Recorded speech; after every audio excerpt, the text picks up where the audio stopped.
Tudo bem com vocês, gente? Amém. Hoje nós estamos aqui para aprender um pouco mais da palavra do Senhor. E eu sei que muitos que estão aqui, né? Não sei se vocês já perceberam, mas o mês de janeiro está passando numa velocidade muito rápida, né? Hoje já são 19. Hoje já são 19, o mês está voando. E eu sei que, assim como eu, talvez muitos de vocês tenham feito uma retrospectiva de 2024, né? Tudo que vocês viveram, tudo que vocês planejaram, o que aconteceu, o que não aconteceu. E eu sei que também vocês traçaram planos e metas para esse ano de 2025. Inclusive, a nossa igreja, ela iniciou o ano com uma declaração. Quem aí sabe? 2025 será um ano de quê? Obras maiores. Então, eu creio, sim, nessa declaração.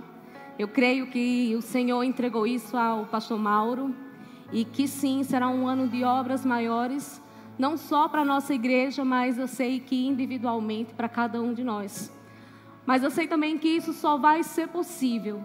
Esse ano, ele só será possível ser de obras maiores se nós depositarmos os nossos planos, a nossa vida, a nossa confiança naquilo que realmente importa, que é Cristo, que é viver para Cristo. Porque, afinal de contas, foi Ele quem morreu ali naquela cruz por mim e por você. Foi Ele quem pagou um alto preço para que hoje nós tivéssemos liberdade de estar aqui, cultuar o Seu nome, adorar o Seu nome. Então, Cristo, Ele pagou realmente um alto preço. E Paulo, eu queria ler para vocês o que diz lá em Efésios, capítulo 5, versículo de 15 a 17. Eu acho que os meninos vão colocar aí o texto. Que diz assim: tenham cuidado com a maneira que vocês vivem, que não seja como insensatos, mas como sábios, aproveitando ao máximo cada oportunidade, porque os dias são maus. Portanto, não sejam insensatos, mas procurem compreender qual é a vontade do Senhor. E aí eu pergunto, qual tem sido a lógica da sua vida? Por que você faz o que você faz todos os dias? Por que você é quem você é? Quais são os mecanismos? O que é que rege a sua vida? Em que é que você baseia para tomar as suas decisões? O que é que governa a sua vida? Deus, Ele tem uma lógica. E eu sei que todos, talvez não todos, mas a maioria que estão aqui são cristãos. E eu sei que tem o Espírito Santo, tem a palavra do Senhor no seu coração. Então vocês são regidos por essa lógica, que é a palavra, que é Deus. E eu estava estudando um pouco sobre essa palavra, lógica, né? E a lógica, ela deriva de uma palavra grega chamada logos, de onde também deriva a palavra palavra. E aí, quando a gente vai ver lá em João, ele começa dizendo o seguinte, dizendo que no início era a palavra, era a lógica, que era o próprio Jesus. E o verbo estava com Deus, a palavra, o logos, e o verbo era Deus. Ele estava no princípio com Deus. Todas as coisas foram feitas por Ele, e sem Ele nada do que foi feito se fez. Então Paulo também diz que antes as leis foram dadas a Moisés através de tábuas de pedra. Mas a partir do momento que esse logos começa a habitar dentro de nós, Jesus começa a habitar dentro de nós, a palavra do Senhor agora, ela é escrita em tábuas de carne, no nosso coração. Então, não é mais o mundo que me rege, não é mais o mundo que me governa, mas aquilo que está dentro de mim, que é Cristo Jesus, amém? Então, qual é a lógica que tem regido a sua vida? Quem? Jesus. E aí hoje, eu queria falar com vocês sobre a responsabilidade de sermos quem somos. Porque se Cristo habita em nós, nós somos seguidos por essa lógica. E a palavra também diz que nós somos a noiva de Cristo. Então nós temos uma responsabilidade como noiva. Nós temos, enquanto estivermos aqui, nós temos uma missão, temos uma responsabilidade. E é tão interessante, gente, que no coletivo, todos que estão aqui, nós somos a igreja de Cristo, nós somos a noiva de Cristo. Mas individualmente, quando cada um sai daqui e volta para suas casas, volta para o seu dia a dia, você, além de ser noiva, porque isso é permanente, você também é amigo do noivo. E também, como amigo do noivo, você também tem uma missão. E aí a gente vai falar um pouco sobre essa missão. E aí o título da mensagem de hoje é: que tipo de noiva você é? Os meninos colocaram? Que tipo de noiva você é? Eu gostaria de ler o Mateus 25, de 1 a 13, uma parábola muito conhecida, que é a parábola das 10 virgens. Isso. Eu vou ler por aqui então. Que diz o seguinte: então o reino dos céus será semelhante a 10 virgens que pegaram as suas lâmpadas e saíram para encontrar-se com o noivo. Eu posso ler por aqui, gente? Que aqui eu vou... E 5 delas eram prudentes e 5 loucas. As loucas, algumas traduções falam insensatas. As loucas, tomando as suas lâmpadas, não levaram azeite consigo. Mas as prudentes levaram azeite em suas vasilhas com as suas lâmpadas. E tardando o esposo, toscanejaram todas e adormeceram. Mas à meia-noite ouviu-se um clamor: aí vem o esposo, saia-lhe ao encontro. Então todas aquelas virgens se levantaram, se prepararam as suas lâmpadas. E as loucas disseram às prudentes: dai-nos do vosso azeite, porque as nossas lâmpadas se apagam. Mas as prudentes responderam, dizendo: não seja caso que nos falte a nós e a vós, ide antes aos que vendem, comprai-o para vós.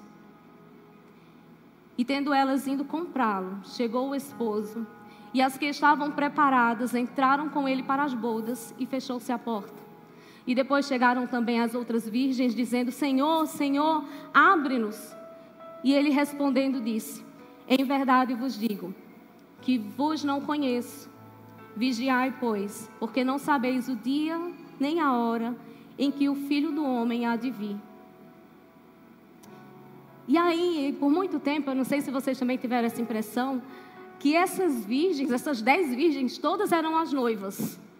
Eu digo, é um casamento coletivo, né? É um casamento como às vezes fazem, né? No fórum e tal, é um casamento, todas vão casar de uma vez. Mas eu entendi que não, a noiva era apenas uma. As outras virgens, as 10 virgens, eram amigas da noiva. Nós somos amigos do noivo. E essas amigas da noiva, elas tinham uma missão.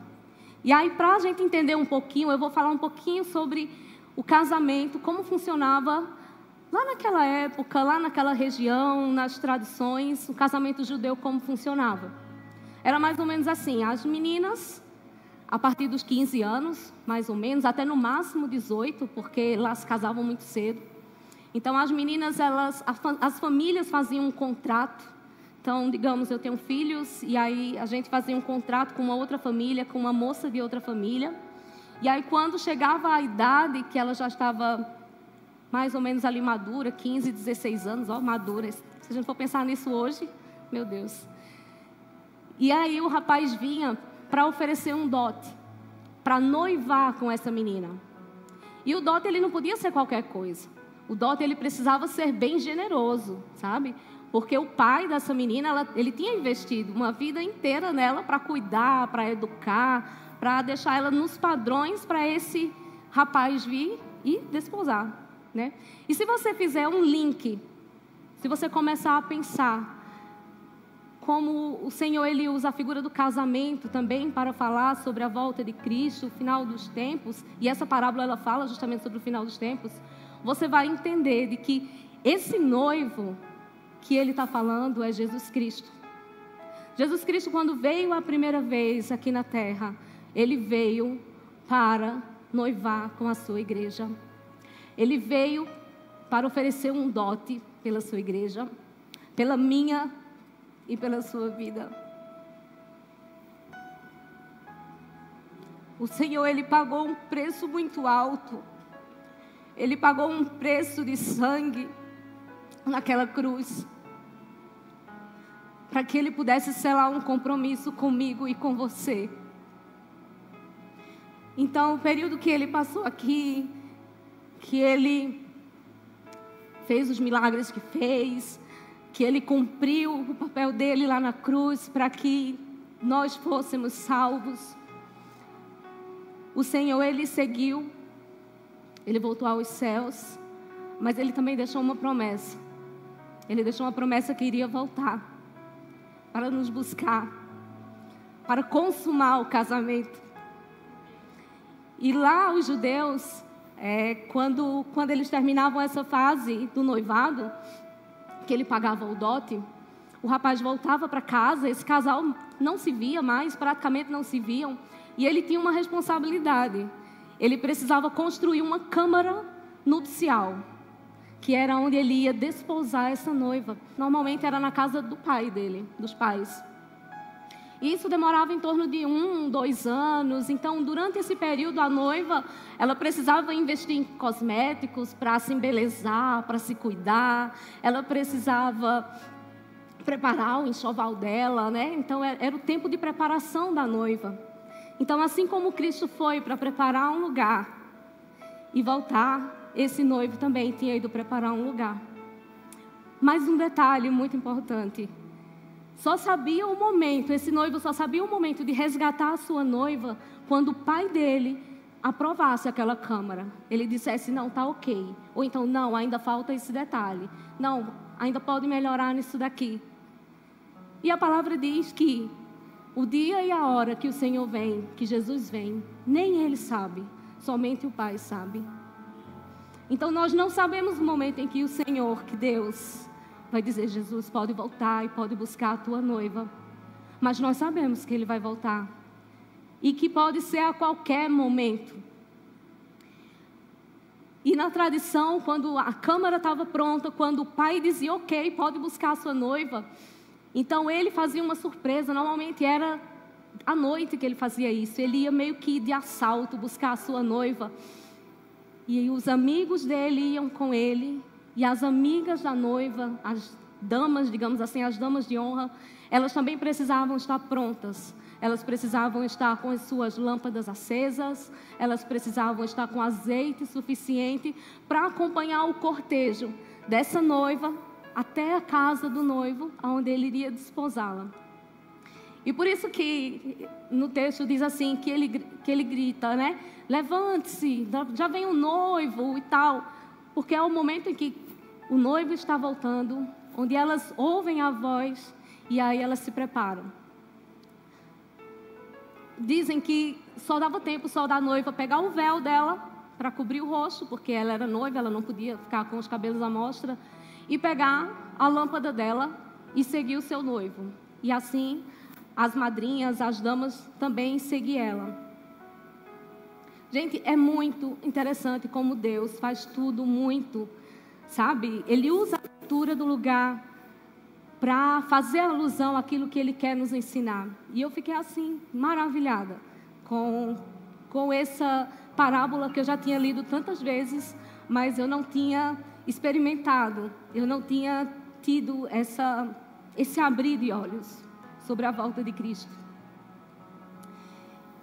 Então, essa parábola, ela fala de um reino, cujo rei é Jesus Cristo, amém? Jesus Cristo agora, Ele é um rei noivo.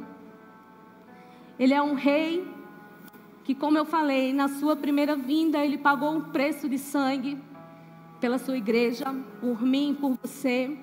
Ele nos livrou da morte eterna, nos deu a salvação, partiu numa jornada e pediu para que a gente se preparasse para o retorno dele.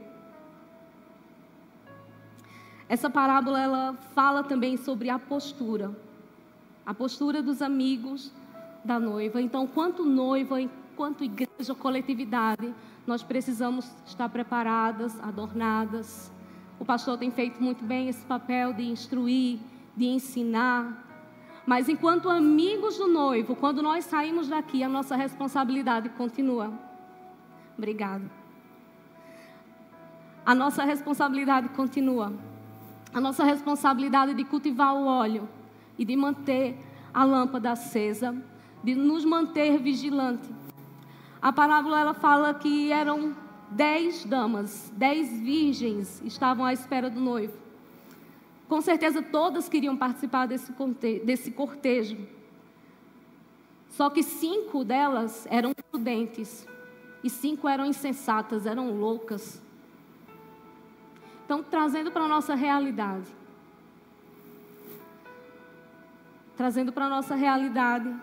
As 10 estavam na igreja. As 10 tinham uma aparente virtude, todas eram virgens. As 10 tinham lâmpadas, mas só 5 tinham azeite suficiente. As outras 5 tinham lâmpadas, elas ficaram empolgadas com aquilo que recebeu, mas elas não tiveram o cuidado de ter suficiente até a volta do noivo. Porque o dia e a hora a gente não sabe, então a gente precisa ter azeite sobrando para quando ele voltar. As prudentes receberam as suas lâmpadas, que podemos dizer que seja o Espírito Santo, e ficaram empolgadas, e houve uma mudança de mente. Então, se você pensar, quando você recebeu a palavra do Senhor, quando você se converteu, quando Jesus Cristo entrou na sua vida, se você realmente se converteu, houve uma mudança de mente, houve uma mudança de lógica. Não era mais a lógica do mundo, não era mais a sua lógica, mas a lógica de Deus, que agora morava dentro de você. Houve uma mudança de postura. Essas 5 entenderam que a sua missão era cultivar o óleo, manter a chama acesa e manter um relacionamento com Deus. Um relacionamento que não é só aqui, mas um relacionamento realmente de dentro para fora. As outras 5, elas tinham também as lâmpadas, ficaram empolgadas, e eu fico imaginando que certamente essas 5, elas também estavam inseridas na igreja, elas eram dizimistas, elas podiam fazer parte inclusive de um ministério, elas poderiam ser do Ministério Atmosfera, elas poderiam ser aqui do Ministério de Louvor. Mas o problema é que elas não tinham um relacionamento íntimo com Deus. Do que adianta, eu pergunto a vocês, do que adianta nós termos uma lâmpada se nós não tivermos a eletricidade? A gente bem sabe disso, né? A eletricidade, como fez falta esses dias, com o ar-condicionado sem funcionar. Do que adianta uma vela se ela não tiver um pavio para queimar e para exercer a função dela? Do que adianta uma religião? Nós somos evangélicos, mas sem ter uma transformação, sem ter uma rendição, sem sermos obedientes. Eu sei que é uma palavra dura, porque eu também me senti confrontada.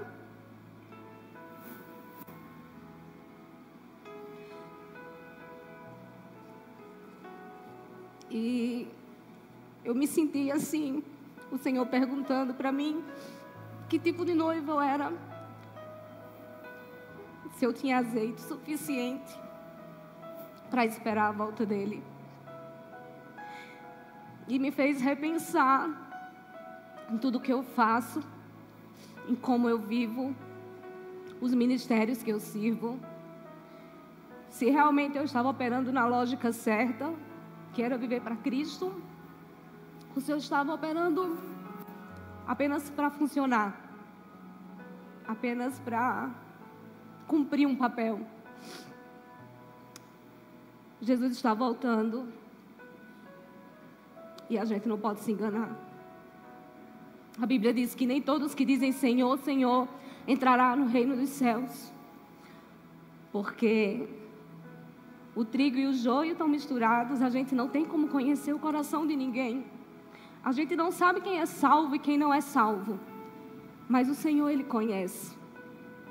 O Senhor, Ele penetra no mais íntimo do nosso coração. E Ele sabe.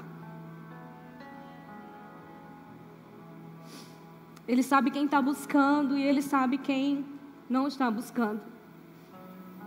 Provavelmente, sabe, e isso é assustador, provavelmente nem todos que estão aqui vai subir com Ele para o céu. Provavelmente. Provavelmente alguns irão ficar. E isso é muito triste. Cada um é responsável pelo seu próprio óleo. Nesse tempo de noivado, porque nós estamos vivendo um noivado, é um tempo de oportunidade. É um tempo que o Senhor está nos dando para que a gente possa amadurecer. É um tempo de sermos transformados, como a palavra fala, de glória em glória. Mas se a gente só ficar brincando de ser crente, brincando de vir para a igreja aos domingos e saindo daqui viver uma vida como se Cristo não existisse, infelizmente, nós iremos ficar. E aí, não adianta ter um marido cristão, uma esposa cristã, não adianta vocês, filhos, terem pais que seguem a Cristo, se vocês mesmos não procurarem, porque o azeite, ele é individual. Cultivar esse azeite é individual. Na parábola, as 5 virgens insensatas, elas pedem para as outras, né? Dá um pouco do teu azeite, né? Vocês estão levando a mais, além das lâmpadas estarem acesas, vocês estão levando a mais, então me dá um pouquinho do teu azeite. E até parece às vezes que é um pouco egoísta, né? Elas dizerem assim, não, o que eu tenho não é suficiente para mim e para você. Então pode acontecer no meio do caminho faltar para nós duas. Você procure o seu azeite, vá, compre o azeite e volte. Só que elas tardaram, né? Elas esperaram para a última hora, e quando Cristo voltou e quando o noivo voltou, elas não estavam. E as portas se fecharam e elas ficaram. Na verdade, a gente precisa entender que as experiências que nós temos com Deus, com Cristo, elas são individuais, elas são pessoais. É a minha busca. Eu não tenho como transferir essa responsabilidade para o pastor. Eu não tenho como transferir essa responsabilidade para o meu líder de célula ou o meu líder de ministério. Essa é uma responsabilidade minha.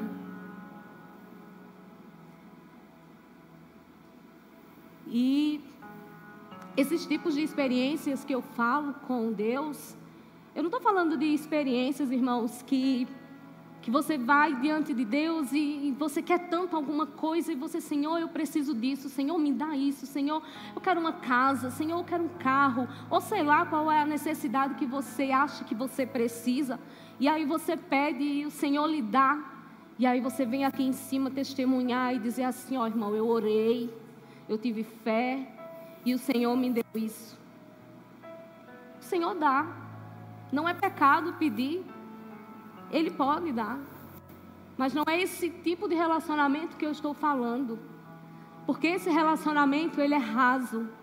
Muitas vezes, quando o Senhor lhe dá, você muitas vezes até abandona, porque você quer o que Ele tem para oferecer, mas você não quer Ele pelo que Ele é. Então, não é esse relacionamento que eu estou falando. Mas eu estou falando no dia a dia, no trivial do dia. Essa parábola, ela diz que enquanto a noiva e as amigas da noiva esperavam, chegou um momento que elas dormiram. E eu não estou falando que isso é imprudente, né? Não quer dizer que elas foram imprudentes ao dormir. Imagina, você ficar acordada sem saber quando o noivo volta. Mas o que a parábola está querendo dizer é que esse dormir é o nosso dia a dia. É o nosso trabalhar, é o nosso levantar, é o nosso vir à igreja, é ir à escola, é ir ao trabalho. Como que nós temos conduzido a nossa vida? É esse relacionamento, é esse dia a dia que o Senhor quer que haja mudança, quer que a gente viva para Ele. Qual a lógica que tem regido a sua vida? Se você reage a algumas situações na carne, você age, opa, peraí, não é assim que Jesus Cristo quer que eu reaja, eu preciso me avaliar aqui, eu preciso melhorar. Mas se você acha isso normal, porque eu estou na razão e é isso mesmo e pronto, será realmente que houve transformação? Porque se isso não gerar em você, no mínimo, um incômodo de dizer assim, poxa, eu sei que eu estou com a razão, mas não era assim que Jesus queria que eu agisse.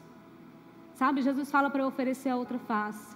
Jesus fala para eu agir diferente. Então, se pelo menos isso não gerar dentro de você, algo está errado. Você precisa realmente ver se você está vivendo pela sua lógica ainda, ou pela lógica de Cristo.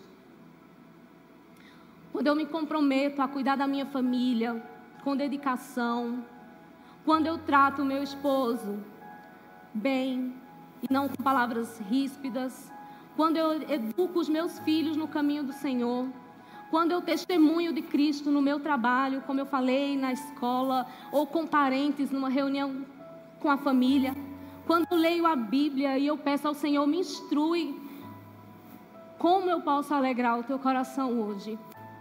E na nossa reunião do louvor, ali atrás, no nosso devocional, Nadine fez uma oração mais ou menos assim: Senhor, como eu posso alegrar o teu coração hoje?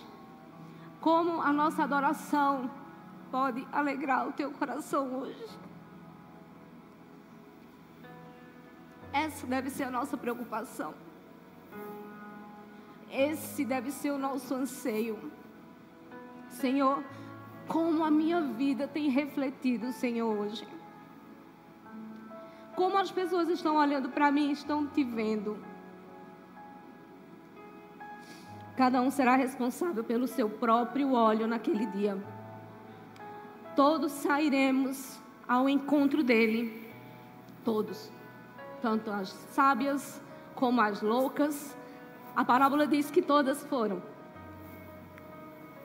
Mas quando esse noivo voltar apaixonado para buscar a sua noiva, nem todos vão com ele.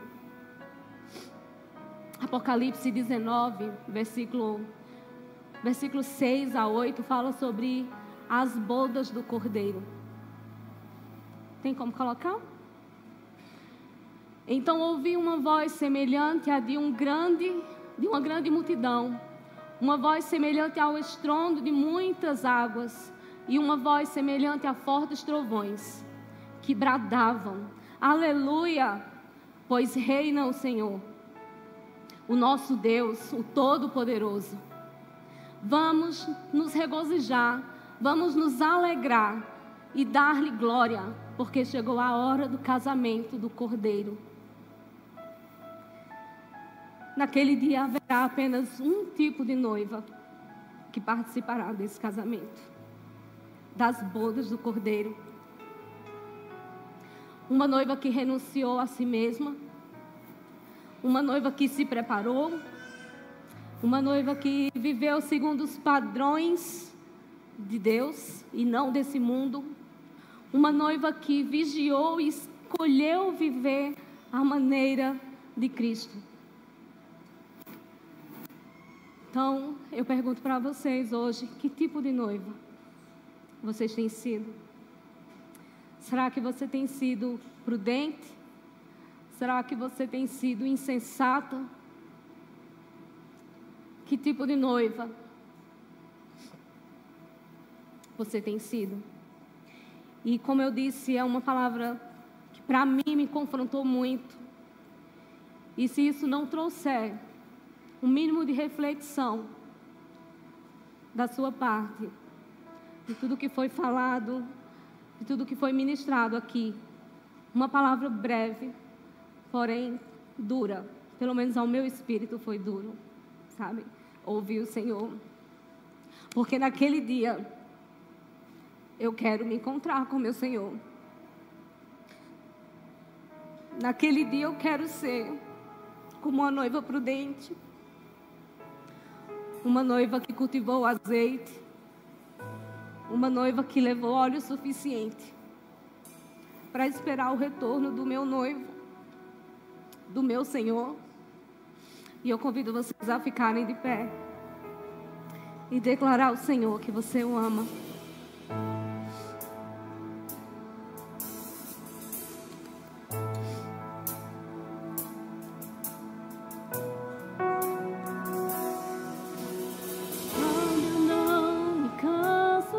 Quer ser a noiva de Cristo, se você quer ser uma noiva prudente, se você quer ter um relacionamento íntimo, se você quer naquele dia em que Ele virá, se você quer ir com Ele, ou se você quer continuar aqui vivendo aquilo que diz lá em Apocalipse, sofrimento terrível. Nós merecíamos o inferno, meus irmãos, mas o Rei pagou um dote por mim e por você, para nos livrar desse lugar. Então, se você quer aceitar o Senhor como seu Senhor e Salvador, se juntar ao corpo de Cristo, à noiva de Cristo, esse é o seu momento. Há alguém aqui que deseja aceitar o Senhor como seu Senhor e Salvador? Há alguém aqui que ainda não tem um relacionamento íntimo com Ele e que deseja conhecê-lo? Há alguém aqui? Essa é uma segunda oração. Há alguém aqui que, mesmo tendo se arrependido, mesmo tendo se convertido, ainda entende que precisa alinhar a sua vida? Se você entende que há áreas na sua vida que precisam ser alinhadas, eu queria que você viesse aqui na frente, para que a gente pudesse orar também por você. Se você deseja ser uma noiva sensata, eu acredito, irmãos, que muitos de nós temos áreas na nossa vida para ser alinhada. Essa palavra, ela não foi dura para mim por acaso, mas porque ela mostrou áreas da minha vida que eu preciso alinhar. Mas se você tem certeza que está tudo bem, não precisa vir. Amém por isso. Mas se você quer sim dizer: Senhor, o Senhor conhece o meu coração, sabe que tem muito de mim ainda para mudar. Livra-me, Senhor, de mim mesmo. Nós vamos fazer essa oração agora. Senhor Deus, nós queremos te agradecer, Senhor. Primeiro pela tua misericórdia, primeiro pelo teu amor, por não ter desistido de nós.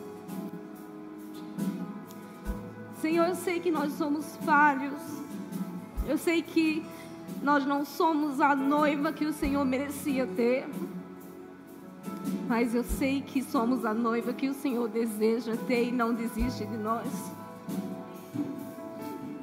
Ah, Jesus, que o Senhor possa estar alinhando os nossos corações, as nossas vidas, tudo aquilo que ainda não agrada a Ti, Jesus.